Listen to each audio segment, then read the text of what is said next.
Halo Pak Agus dan teman-teman semua, kami dari kelompok 3 kelas Sosiologi P7 akan mempresentasikan hasil kerja kelompok kami mengenai Mediascape, yaitu salah satu lanskap globalisasi yang dikemukakan oleh Arjun Appadurai. Khususnya untuk kali ini, kami akan membahas yang berkaitan dengan permasalahan di Indonesia. Pertama, saya akan memperkenalkan anggota kelompok kami terlebih dahulu. Ada Viani, Bagus, Luke, Chief, Audra, Marcio, dan saya sendiri, Minerva. Ya teman-teman, sebelum kita masuk dalam pembahasan mengenai Mediascape yang akan dijelaskan oleh Cio nanti, kita harus tahu sebenarnya apa sih itu globalisasi.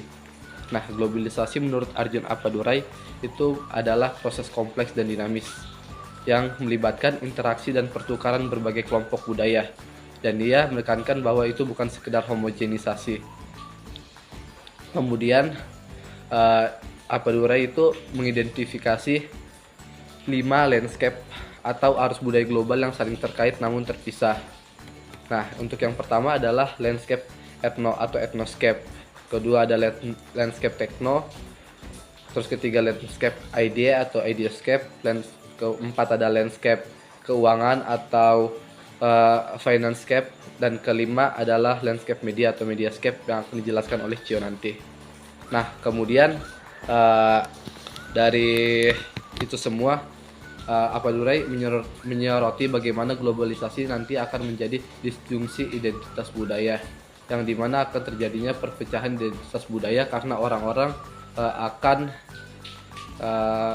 tertarik atau akan melekat dengan budayanya, sehingga tidak sepenuhnya terikat pada satu kelompok tertentu pada nantinya. Itu untuk pengertian globalisasi secara singkat teman-teman. Nah, kita akan masuk ke dalam Mediascape yang akan dijelaskan Cio. Pertama-tama kita perlu mengetahui apa itu pengertian dari Mediascapes. Mediascapes merupakan penyebaran lintas budaya, gambar-gambar media di layar komputer, koran, TV, dan radio atau arus informasi.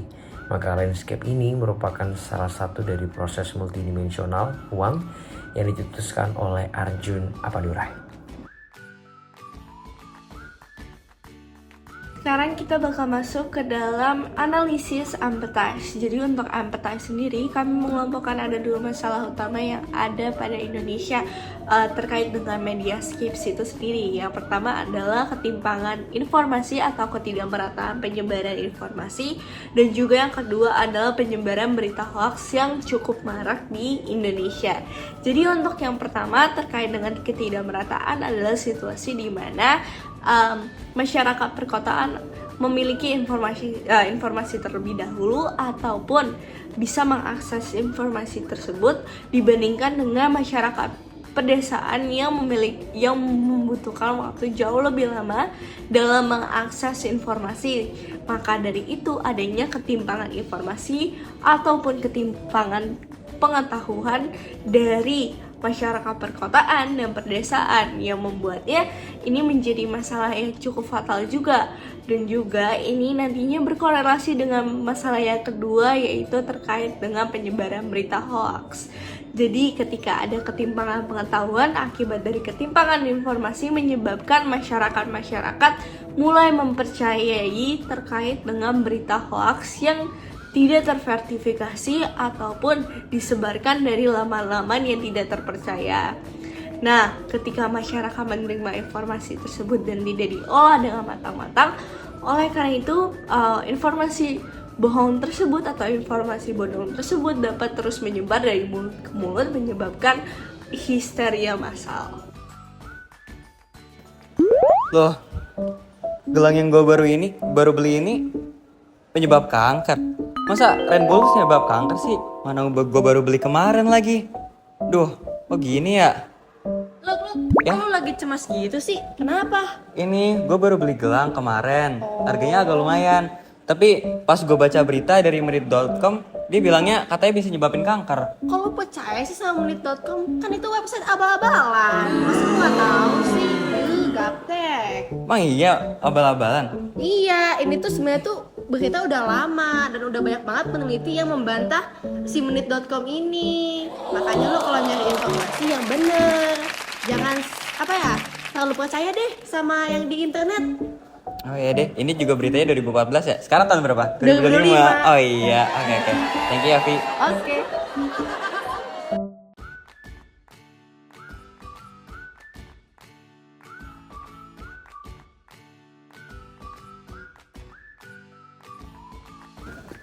Masa gini sih, Vi? Gimana Guys, lagi ngomongin apa? Nih, gue baru beli gelang, Ren Blooms. Terus habis itu gue dapet berita dari menit.com katanya nih Ren Blooms bikin kanker. Wah, lagian ada berita dari menit.com sih. Iya kan, udah gue bilangin tuh hoax, Gus. Kalau mau sumber berita yang terpercaya, nih, gue punya yang bagus. Namanya WRI, World Resource Institute. Kalau mereka bikin berita tuh, mereka ngelibatin pemerintah, warga setempat, dan tim research mereka sendiri. Jadi kalau mereka ngasih berita tuh, nggak mungkin abal-abal kayak gini loh. Tuh, lu mending baca WRI aja. Iya, daripada menit.com ya. Iya dong. Lagi pula menit.com dari mana sih sumbernya?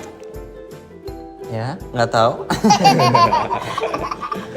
Yaudah mulai sekarang kita kalau berita-berita kayak gini ambil yang terpercaya, apalagi kayak WRI, dia udah tervalidasi oleh pemerintah. Oke. Thank you gitu ya. Jangan kemakan hoax lagi ya lo. Thank you, Vi. Thank you. Bagus. Sekian presentasi dari kelompok kami. Mohon maaf jika ada kesalahan dalam pengucapan kata. Jika ada pertanyaan atau hal-hal yang tidak dimengerti, dapat menghubungi kami. Terima kasih.